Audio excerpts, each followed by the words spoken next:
Good morning. My name is Addie Candide, and I am the Pacific Northwest Regional Director for American Farmland Trust. And joining me today is Sara Mader.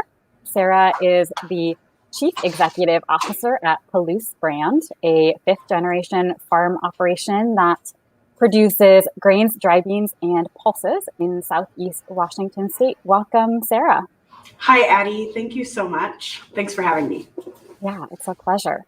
So, for those of you tuning in today who are new to AFT, we are a national nonprofit organization that exists to save the land that sustains us by protecting farmland, promoting sound farming practices, and keeping farmers on the land.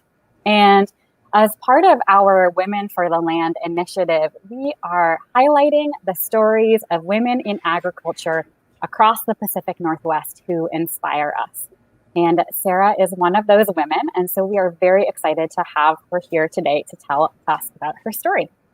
So I have some questions prepared for you, but we are also really excited to hear from folks who are tuning in. So whatever platform you are watching this on today, please send us your questions for Sara. And I also, before we jump in, I will say that Sara farms in a region called the Palouse, which spans the border between Washington and Idaho. So today you're going to hear us talk a little bit about agriculture and farmland loss in both states. So that said, enough from me. Sara, let's dive in. Can you tell us a little bit about Palouse Brand and your role in the business? Sure. So first of all, I was married into this family. So my husband, it's his family. And it's my father-in-law, Steve, and my mother-in-law, Edie, and then Kevin's their only son. And so we got married in 2008. I come from a high-tech background. And as we started having a family, we were trying to figure out what was the best way for me to start engaging in the farm. And so we had this brand when Steve bought Palouse Trading back in 2001. We trademarked our Palouse Brand logo and name. And Kevin and I were brainstorming, trying to figure out how we wanted to do things. And we talked about approaching the family. And I still remember the breakfast meeting we had around the table at a little restaurant here in Pullman called Old European, where we talked about how we could revive this brand. And so when we talk about my farm or our farm, it's definitely not just mine. I want to just kind of make two distinctions right up front. One, Kevin and Steve are definitely involved on the farming side. I do get involved more at like a high level financial level from time to time, but in terms, and I do help drive decisions in terms of soil practices, what consumers are looking for, consumer trends, research that's coming out, and we facilitate those discussions in our management team. But I want to be very clear that the business I manage and run on the day-to-day is a company called Palouse Trading. And Palouse Brand is a division and the brand name of the trading company. There are two wings to our business. So one is international export. We export heavily to the Middle East. We used to do a lot of export to India. In fact, that was primarily where all of our chickpea crop prior to the trade tariffs was headed. And then we also export to Peru daily, so and South America. So that's just a few of the countries and areas and regions. We go to Europe as well, some Asia, but we're primarily focused in the Middle East and South America as trade sits today. So I handle the international export side, but I also it was kind of my dream baby to do the consumer side and partner with Amazon and other online shopping to bring consumers a product direct from our farm, a product that consumers could connect with, ask questions about. I've built the team from scratch. So it just started with me. And as things grew, we had to bring more team members on. And one thing I really wanted to make sure is that I like to say we have better than Nordstrom's customer service. So Nordstrom's is a brand I love. It's a brand I connect with. One of those reasons is because I trust them so much, and they always do what's right for the customer. And so that was one of the things that I wanted to make sure as a community we emulated throughout our brand and transactions with our customers. So within Palouse Brand, I'm going to break it down a little bit further for you. I should have put a flow chart up. There is the U.S. domestic consumer brand. There is also the export side of the house. And so I mainly employ women to do the small bags and run our Amazon and online e-commerce. On the other side of the house, the export side, we mainly hire men. And so I think that's important in today's world. I have some cool stats I know we're going to get into later, Addie, and I wanted to make sure that I kind of set the visual picture in everyone's mind today as to how we're broken down. And feel free to ask questions if I didn't make it clear enough. It's exceptionally complicated, so I get that maybe I didn't describe it best.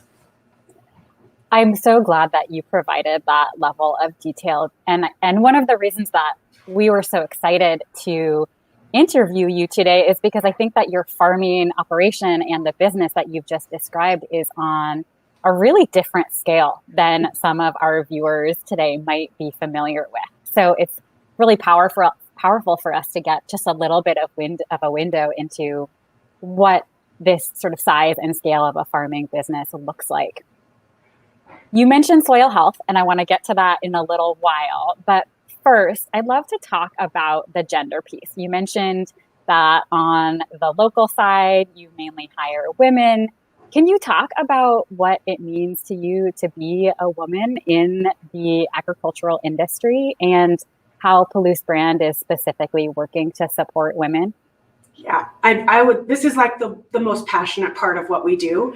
So I'm going to talk about that and also the partnerships we have with other companies that encompass and allow us to do things the way we do and how we evaluate technology and people that we work with based on that. So from the get-go, I knew how hard it was to be a single, or not a single mom. I'm not a single mom. I have a very supportive husband. But during times of the year, as women that are listening to this can understand, you do become a single mom for a time period while your husband's out in the field if you're not out there with him. And so I wanted to design a workplace built for women, run by women, that understand the need to get a call from the school and walk off the job with no attendance repercussion, or stay home with a child that's ill and know that their job is secure. So we specifically target single moms, and we try to wrap our arms around them and bring them into the organization. A lot of times we're out in very rural America. So let me say that.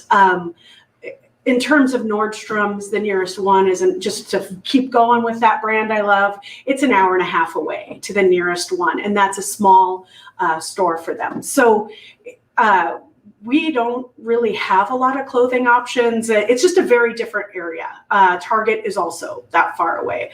Closest Costco is an hour away. So just to kind of tell you how rural we are. And so there's a lot of these single moms that have been put into these communities, and there are a few larger national employers in town, but they come with strong attendance policies. And so a lot of times we'll find that the women have been let go from these jobs because of childcare issue. And we really search for those women who want to put food on the table and have that job security. You can imagine that some of our women come from the most harshest of backgrounds. Domestic violence, hard drug use.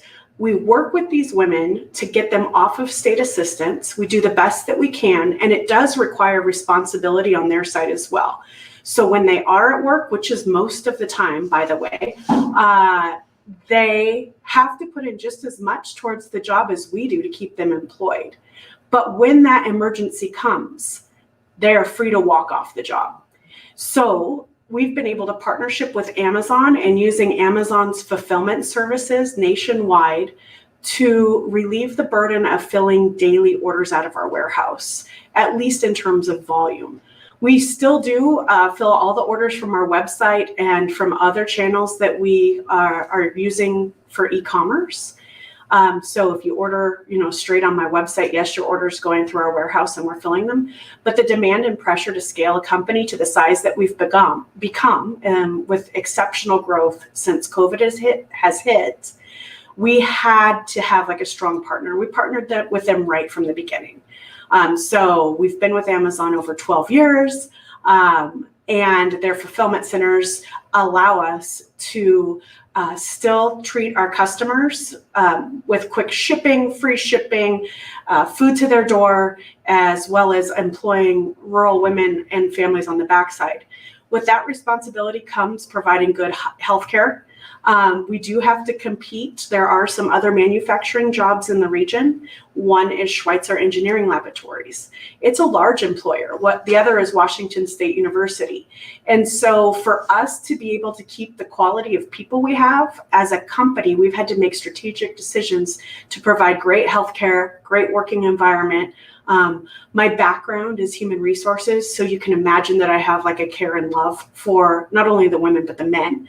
And to think that when men don't go through hard times too is crazy because, during COVID, just to give you an example, I had an employee who does not work on the small bagging side come up to me and say, hey, my wife walked out on me, took all my kids, and here, this is a man. And, I just grabbed him and hugged him, and I'm going to cry, but sorry. I get emotional because I'm so passionate about the people, no matter who you are. But when you work for us, I know I provide a really safe environment, a really productive environment. You feel very accomplished at the end of the day. Sorry, I'm blinking the tears back. And I'm a great employer. So that's kind of the cool thing about being in the area we are. We're small enough to know each other, and we are small enough to go through struggles together, and big enough to take care of all of our customers that are providing those jobs for us every day. That may have been way too long-winded. I'm so sorry. It was perfect. And I have to say, I got goosebumps while you were talking about the environment that you're creating for your employees. I think in the last year with COVID, we've all struggled. And I think those of us who have been parents during this time have especially struggled. I have a 2.5-year-old, and for 6 months, he was home with me full time. I was fortunate to be able to work from home, but there's still just incredible amounts of stress that come from having to balance parenting with working. And I really just commend you for creating an environment that allows parents to be parents and also have a productive working relationship with your business. That's really Thank you. Remarkable. We work hard at it. Yeah, I can tell. I wanted to just, for the folks who are tuning in today, you've given us a little bit of a picture of where you export to and your markets, but can you give us a sense when you're talking about the farming side, how many acres do you farm? What are we talking about in terms of amount of product? Can you put some numbers on it for us? Sure. This is my favorite quote, which is not going to be very popular, but like asking me, how many acres I farm is asking us like how much money is in your bank account, right? Like that's kind of how it feels. And so I get nervous with that question, but I will say it is well above 10,000 acres. So it is not a small farm. We have many, many employees on the farm and the processing facility side. And that's the number that I'll give you in terms of how large we are without giving you the actual detail. I'm so sorry. Don't apologize. And that's great learning for me in terms of just the cultural norms around being a large farm versus being a small farm. You talk to someone who's growing vegetables on 20 acres and they're really proud to be on 20 acres and to tell you that. Yeah, no, I totally get it. It's like a question we get asked a lot, and that's how I respond to everybody no matter what. So sorry if that was too raw. It's perfect. So let's shift gears a little bit. Earlier you mentioned soil health, and I'd love for you to talk about the farming philosophy, your approach to the work that you do, and how it is adapting or changing in the face of our changing climate. Yeah, sure. So prior to having our own brand, we did a lot of work with the larger grain companies in the area and still do some. especially in terms of the wheats that we grow. That's the major outlet for them. But the legume side that in all of our programs are developed around the consumer side of things, even the wheat. That made it sound like we don't think about our wheat, but we grow so much of it that we have multiple channels and outlets for it. So on the consumer side, things have really changed over the course of the last 10 years. Something that I knew in the beginning was that we could be different by setting ourselves apart and giving people like details of their food, details of how that food was grown. So when you buy a bag of our food, and this is going to go into soils, so just bear with me. When you buy a bag of our food, there's going to be a code on the bag. That code you can punch into our website. It'll tell you the date we seeded. It'll tell you who packaged your food, who was the combine driver, the dates that things happened, and so it's very rich information. So I knew that we needed to develop something that we could create connection with in terms of consumer and farmer, and we also wanted to make sure that channels were wide open for people to be able to ask us questions. And so as we've modified our practices, a lot of it has been consumer driven. I'm going to give you an example. So we used to use Roundup on our beans or our legumes because there's a dry down process in order to even be able to get them out of the field. We are not on pivots here. We don't have irrigated land. So if we want water, we have to get down on our knees and ask, right? So it's a very different environment that is uncontrolled by man in terms of I can't turn the sprinklers on and turn the sprinklers off. There's also high hills and deep valleys. So in terms of water and where the water accumulates, that affects your harvest dates. And so as consumers have changed and asked for a glyphosate or Roundup free product, we have changed as well. And so over the past few years, we are now just sun drying all of our legumes. If we have to, we'll cut patches and go back and repatch. But I think it's really important to know that the feedback we get from our consumers directly has an impact into our company. And we've been able to see things change and develop programs around those. And that means adjusting things on the farm. And so we have a management team meeting every week where we sit down with the farmers and we talk about what people are asking and where we see the trends heading based off of research data, news topics. And that's how we modify and change the practices on our farm. And so there's some tough things to solve. I mean, obviously, we have a problem with Italian rye in this area. And so one of the reasons we used to use Roundup on the beans is to wipe out the rye. It gives you a clean field. That rye can suck water from the ground. It can overtake your crop and you have complete crop loss. And so we've had to modify our farming practices and try different things that are not chemical in terms of making sure that we're providing the food that the consumers want. That's such a fascinating evolution. And I love the way that you talk about consumer demand and consumer interest really driving the decisions that you're making. When it comes to labels, would you define your farming as regenerative or climate smart, or is there some other descriptor that you are using in your marketing that resonates with consumers? First of all, love climate smart. That's a good one. In terms of marketing, we are certified sustainable through Food Alliance. And so that means that we get audited both. So this is going to be kind of interesting. Food Alliance has an interesting certification process. We're audited on the farm side of things and on the production side of things and in the processing facility. And so what they do is they go and they look at our farming practices. They go through our farming records. They look at things like our inputs. They evaluate whether we're using the right things or if we're using things. They have a banned list. If you're working with things on their ban list, you don't get the certification. So they're constantly modifying, and all of these certification companies do. They come in, they audit either annually or biannually. They go through everything, and they're updating their standards based on consumer feedback as well. So it's an interesting dance because you want to make sure you're doing the absolute best and work with the companies to make sure that everything's in compliance. So I would say we're certified sustainable, and that's exactly where we're going to sit. But we are very consumer driven and climate forward. So let me, I love that term. I've never heard it before. And so we're thinking about that all the time. In fact, we're talking about carbon credits and different things in the background at home. So yeah. That's great. So I'll just pause here and remind folks who are tuning in that we are live and we are interested in hearing from you. So please submit your questions and we will do our best to answer them here live. We talked a little bit about climate, and I wanted to segue and ask you, when you think about the future of Palouse Brand and the farming operation, what concerns do you have?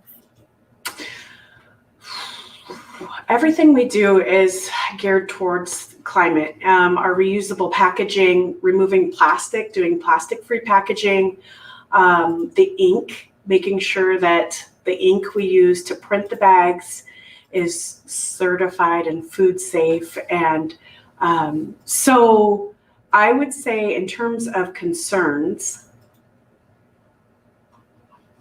I think we're addressing the big ones right now. I think we have more room to grow as things change, but truthfully, from where I sit today, we're a little bit ahead of where the rest of the farming world, at least in our region, is in terms of, having a no spray program and connecting people with their food. So I think there's a couple things here. One, Palouse Brand means that it was grown on our farm.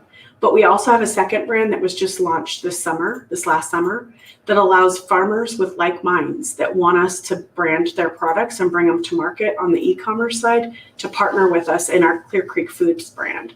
And so I'm really excited about that. And I'm excited to see where we're going to start, where things are going, because I think we're headed in a really positive direction.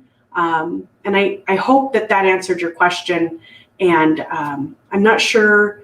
Concerns are that we keep chugging forward and that we keep on top of everything and we keep delivering a product that people want. Absolutely.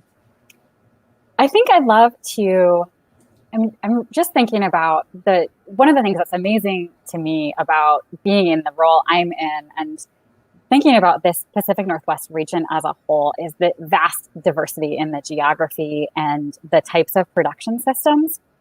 And one of the things I'm thinking is folks who are listening and watching today may not be super familiar with dryland farming and some of the issues that are involved in dryland farming. So I'm wondering if you could talk about that a little bit and how dryland farming might be different and the challenges that you face might be different than folks who are working in your either irrigated cropland on the east side or cropland on the west side, which is, of course, a very different climate.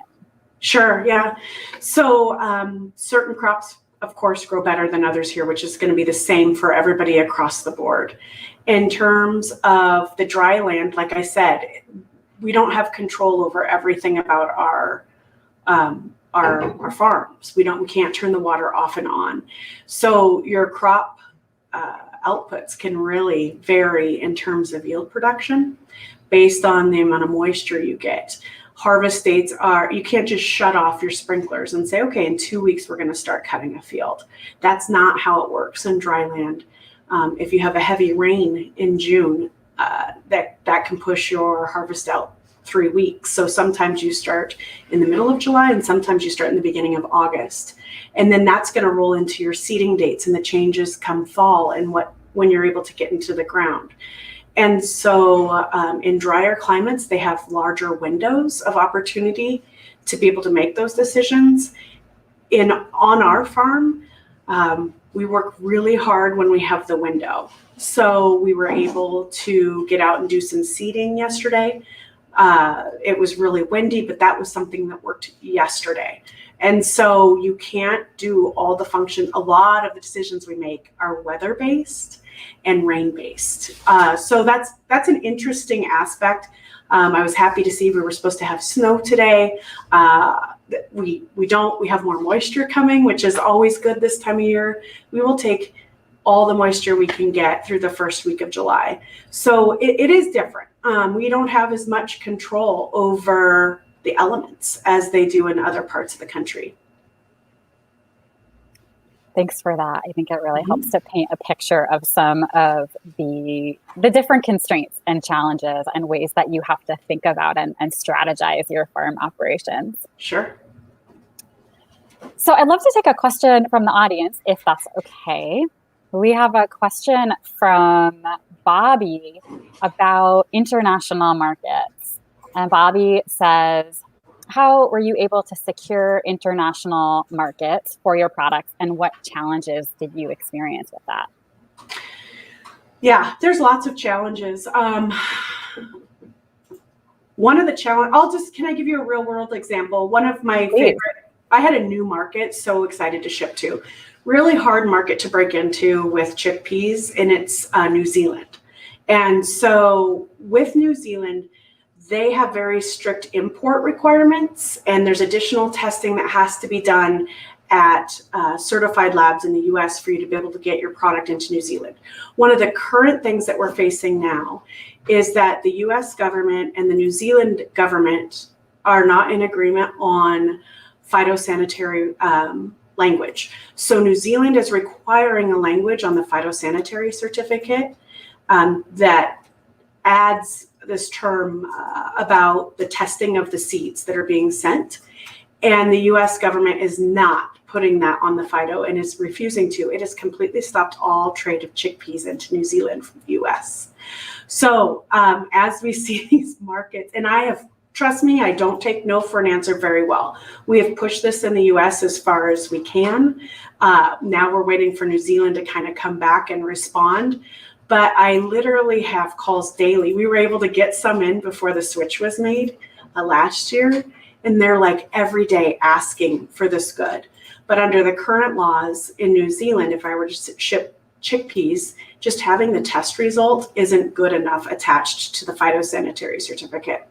So what has to happen, and buyers aren't willing to take this risk, is they have to bring the product into port, which means I have to ship it all the way there. It sits there for 30 days in the container till they can do their own testing, which runs up your demurrage on your container costs. It runs up your testing. And then if it fails testing for any reason, which PS I'd already tested in the US, I knew it wouldn't, but imagine taking on that risk as a buyer. They would reject the shipment in New Zealand. And then what do you do with the goods there? So by then money's already exchanged hands. I mean, there's like a whole slew of problems that happen there. So international markets do change. We have a database that we look at when we export or exporting to new markets because they do change. Tariffs are a big problem right now in different countries.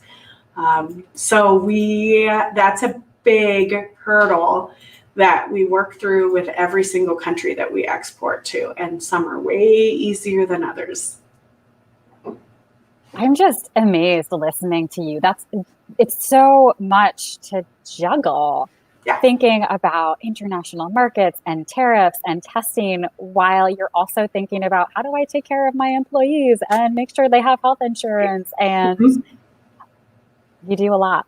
Yeah, it's a lot, but that is the team, right? So then I bring in my brand, I bring in the team members that I know support the cause and can back me up. When there's a team member issue, they know how I'm going to handle it.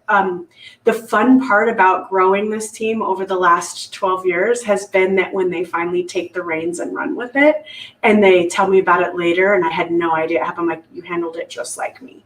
So I'm so proud of you. I'm so excited. So I love those little moments you get, like as a mommy, where you're so proud of your child. That's how I feel about my team when they surprise me, and it's on a daily basis. I mean, we were looking at packaging this morning with my brand manager, and she's like a little nervous to show me what we're getting ready to launch another product size of a very hot line on Amazon right now.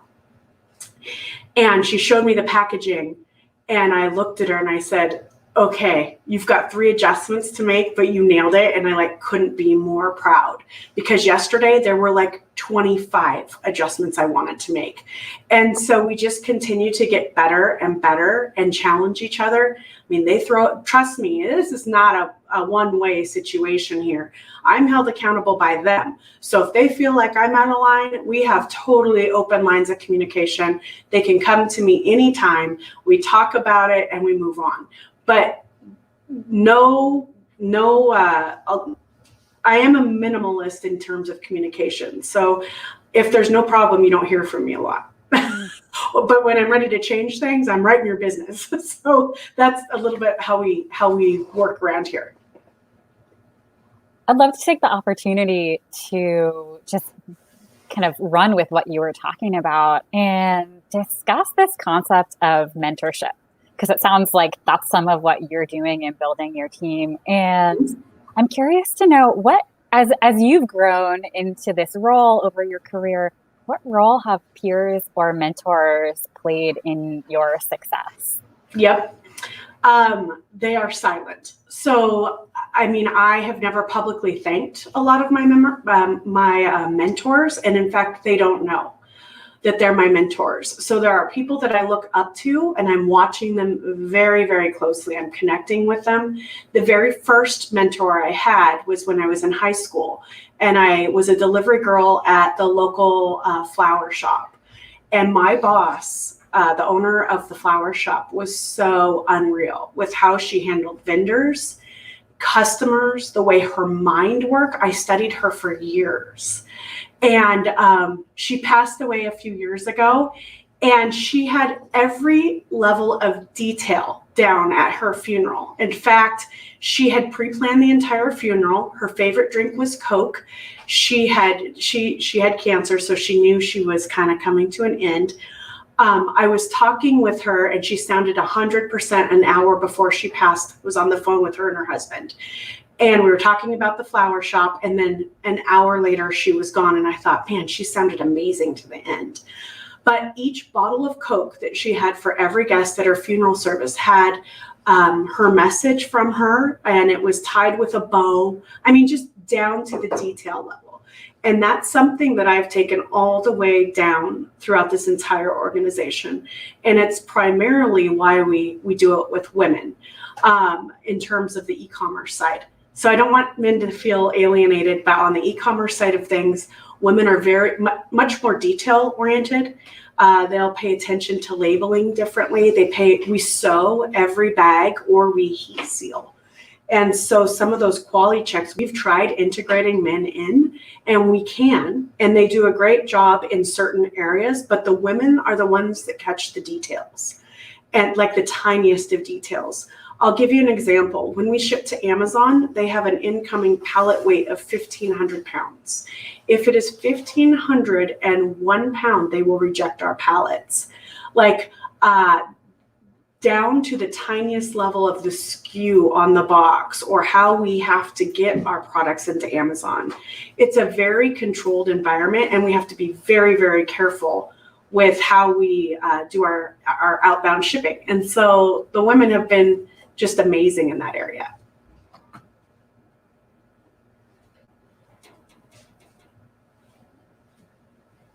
Okay, I'm having technical problems, I think.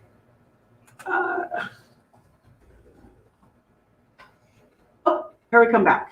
Sorry, I think we had a little tech glitch. I'm sorry about that. I was having some internet troubles on my end, so that won't happen again. But when I dropped off, you were talking about the way that you carried that sort of attention to detail all the way through your business, and that is very, very. So, how are you, given the role that mentors have played in your development? How are you really carrying over that idea of mentorship and support to other folks on your team? Yeah.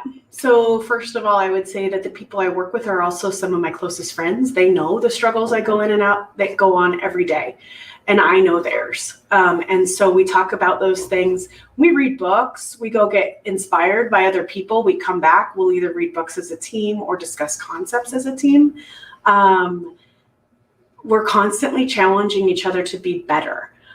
Even down to the marriage level. So it's really hard to be a farmer's wife, as many women listening today will understand, especially when you've got a bunch of little kids running around. And so we've taken that to heart. Like my brand manager and I, just to give you an example, we're doing life together right now. Her husband is also our farm manager.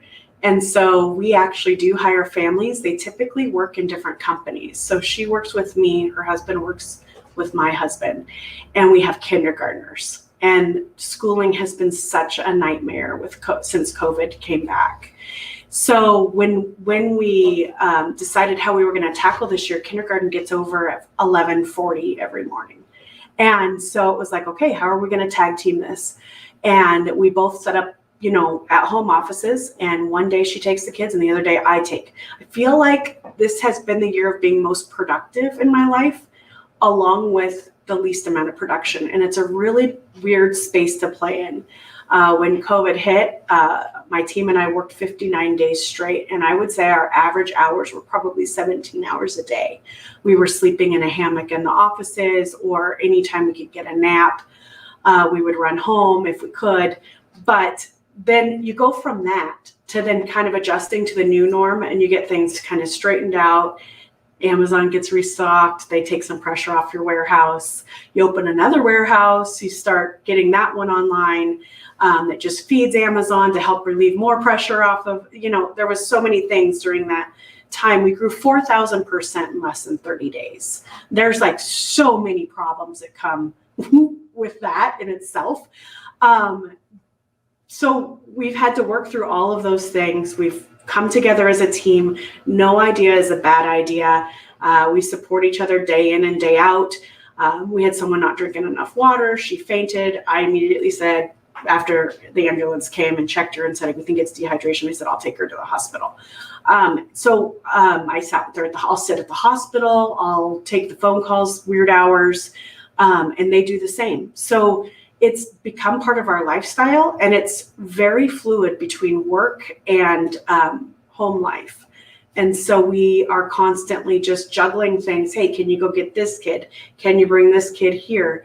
I need to be here. Can I pick up your kid? Can I take your kid this afternoon? I have a free afternoon. And so we're just constantly trying to surround each other and help each other out. That's incredible. It's really sounds like you're totally the sort of person that I'd love to go to work for. I would love to work for me too. Like, I would love to not have an attendance policy and have sick kids and know that I was going back to my job. That is the type of person I want to work for. And so we've purposely designed that. Yeah. So again, I will just remind folks who are tuning in that we would love to hear and see your questions. So please pop them into the chat and we'll do our best to get to them. And at this point, we've talked a lot about people and relationships, and I'd like to talk a little bit about the land. I'm not going to ask you again about the number of acres, but I would love to know, how do you gain access to the lands that you farm, and what challenges, if any, do you face in accessing the acreage that you need, given the size and scope of your business? Yeah, I think that varies a lot by region. My husband has very strong relationships with so many people. He networks with the farmers. Farming doesn't come without challenges. And so one minute they're happy, one minute they're not. And you can't make everybody happy, but you do what you know is right. And you talk through with your landlords. And as their needs change, our needs change, as they want to be part of the story, as they'd like to be maybe paid a little bit more for a consumer product that can go through our Amazon channel, they start talking to you more. I'm always an open door, always trying to connect with farmers. If we rent that ground and we can put your stuff through our Amazon channel, we will do that and we'll take care of you. So we're always looking for acres. I have a little bit of a different approach that I share with those farmers when I meet with them the first time. And they either like it or they don't. And it's okay if they don't. We are okay if we aren't the right people. We want it to be a good, healthy relationship for both. So again, it comes back to relationships. It does. Yep. So would you say that you feel secure in your land tenure? Yeah. So far, I mean, truthfully, farming has not been, super amazing for this region. The trade tariffs really did affect us. We recently kicked off a bunch of farms that we perform performance analysis on everything in the background. Every input that goes in, every labor hour, everything is down to a science. And so we have technology and software that support our decision making. And if we have to let one go to a neighbor because it's not performing like it should, we are happy to do that. But we also know where our good farms are. So, and fortunately, we've made some really good and wise decisions there in the last few years. And it's been really great for us in terms of crop production and just making really positive changes throughout everybody. So I'd love to talk about how land use patterns are changing and shifting. And we got a question from Mary. She says, can you share your thoughts on the recent Farms Under Threat report that AFT produced, which highlights how ag land is being converted to low density residential land use? Okay. And I realize you may not be super familiar with the report, so I'm just interested to know, how are you seeing land use patterns change in the region that you farm, and how is that impacting the farm business? Sure. So land use in our area is, in terms of development growth, is mainly around town. And for our area, we have needs in the community that aren't being met. And so we need to move some of that production ground into the community. There are people that need lower income housing, that need to step up. They've had a family and they need to move up in their housing. Housing access here in Pullman, Washington is extremely limited.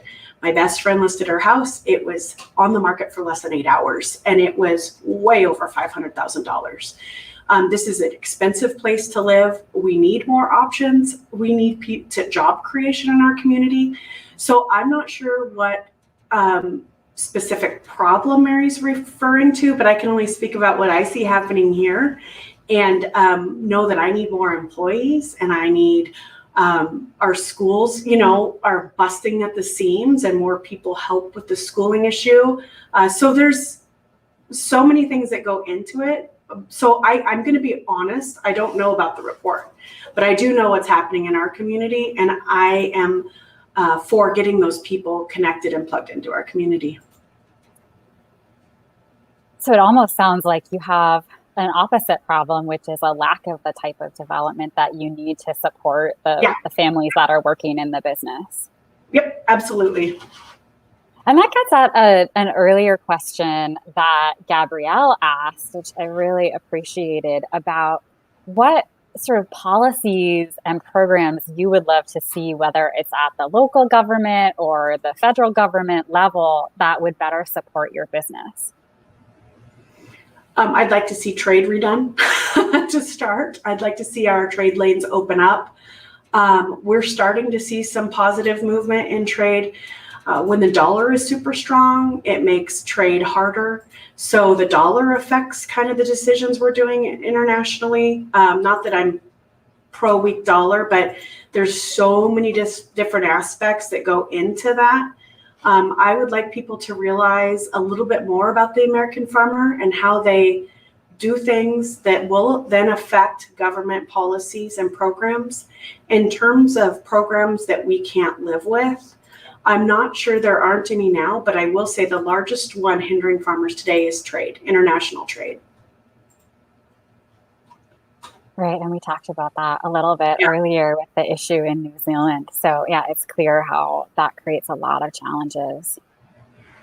So, we got a question, shifting gears a little bit. We got a question from Sue Mhm. about what infrastructure issues did you encounter in developing the Palouse brand? You've got a large business that involves many different stages and sort of phases of getting the product from the field to the market. Talk about your infrastructure needs and the challenges that you face there. Sure. So so probably the largest is how do we get containers to export? So this is not, none of the infrastructure was in place from day one. There was a few years back, the ports, we used to take all of our export containers and truck them 45 minutes away. You need a commercial trucking company to do that. So guess what? We have a commercial trucking company as well now, because we had to get these containers, an hour away to get them on a barge to head out to Portland. When the dock workers went on strike, that caused major problems. And now our only option was to head to Seattle. So you can imagine the financial burden of ramping up your semis and your people to get to Seattle, let alone all the requirements that go into actually going into a port. It's very different than just driving down an interstate. There are different levels of clearances that your drivers have to have. They have to be, I can't remember the technical term right now, but fully vetted. And the government gets involved in terms of who can even sit in that truck. With background checks and different things. Your semis have to be so new, so you can't run old dilapidated equipment and get in because of the carbon emissions. So there's so many different things that had to happen when the port an hour's drive away, where your container guy, your truck driver, could haul 3-4 cans a day. Now he can haul one, and it's got to go 6 hours away. And so transportation costs have gone up, making sure you have the right equipment to get in and out, and then the timing of everything. You're only allowed so many hours of holding onto that container and restuffing it before you have to return it, or else the fees start jumping astronomically. So there's a lot of, again, it goes back to that tiny detail that Cynthia taught me when I was 16. I was 16 years old. Every single tiny detail. Do you know how expensive it is to send a truck to Seattle from where we're at, to have it rejected, turn around, and you have to haul it all back and then figure out how to get back in either the next day or make that vessel? That today's current struggle is the shipping lines, the backup of the Suez Canal with how everything got backed up. That has delayed a lot of vessels. So a lot of buyers are getting their products later because we couldn't get the vessels to come get the cargo. And so they had to get through like nearly 400 vessels before they could start rerouting around the world. And so that is a daily conversation we're having with our buyers. In terms of e-commerce structure, zero existed. So we built it from the ground up. Literally, I had my tech job. I worked out of the house here in Pullman, and I had bags, the little burlap bags of Palouse Brand, stuffed underneath my stairs in a closet.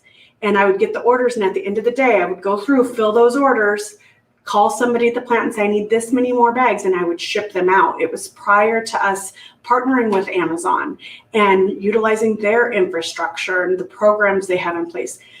This is like one of the biggest mind blows to me. Is I sell chickpeas or garbanzo beans. They're the same thing, just different terms. Depends on who you're talking to. When I launched on Amazon, I never thought I'd need attorneys to protect my brand, ever. Who is going to try to resell my brand? Who's going to try to mimic me? Who's going to try to price gouge consumers? It happens all the time.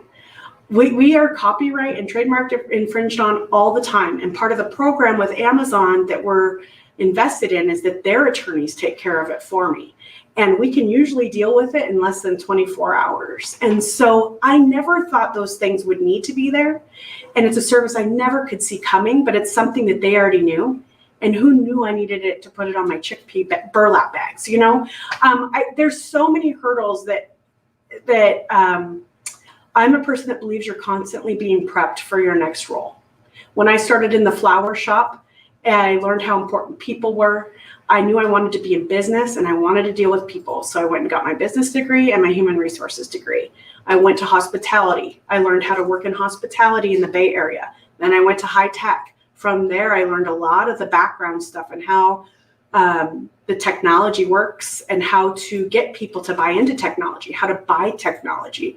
By the way, here's the biggest secret. You always buy it at the end of the quarter because somebody has a quarterly target. You never buy technology till the end of a quarter because they're going to give you the best deal they can end of quarter or end of their fiscal year. So that's like step one. But all of these different things I feel like have prepped me for my position. And even today, I'll find myself thinking, why am I going through this? I don't know, but it's so significant that I know it's going to come around because it always comes back.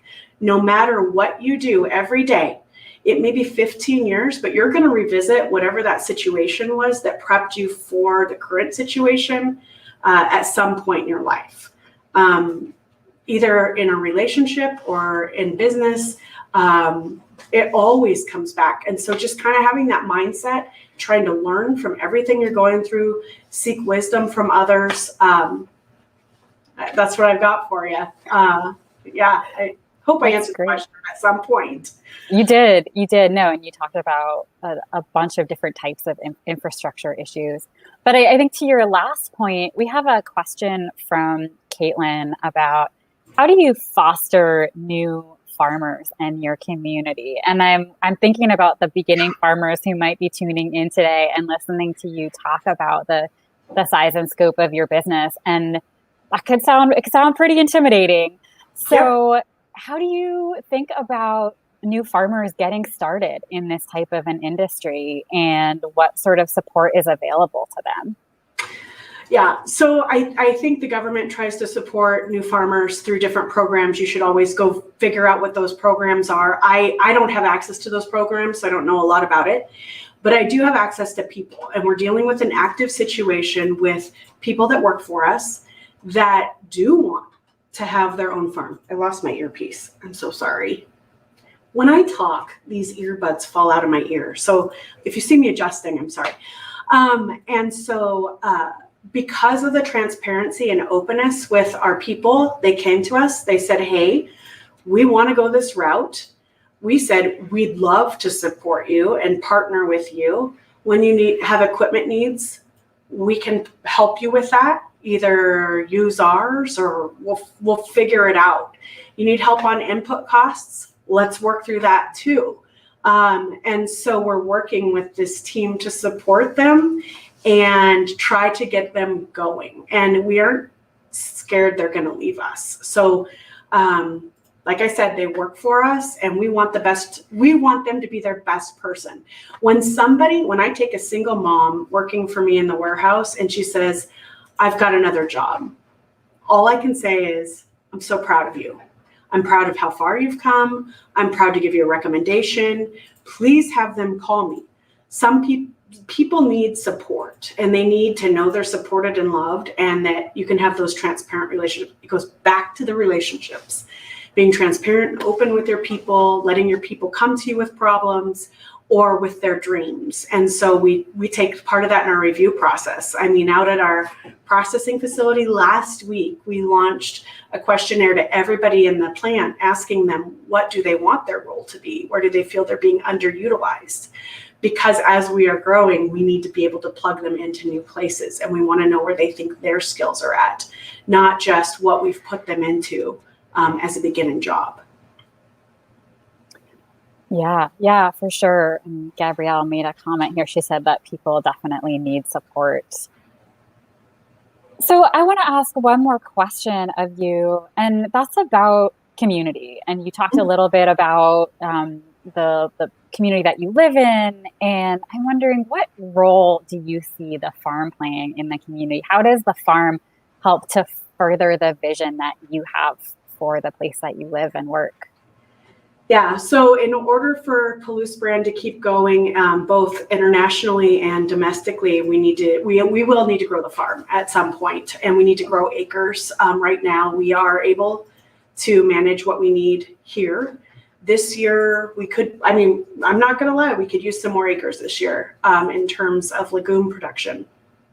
Not for domestic, because we'll use all of our own stuff for domestic, but for export. And so either that, sometimes it's me working with a farmer on their seed program, talking about why we developed our own seed program and the results that we've got. I was running stats 2 weeks ago to see how our seed program compared with people we used to buy seed from.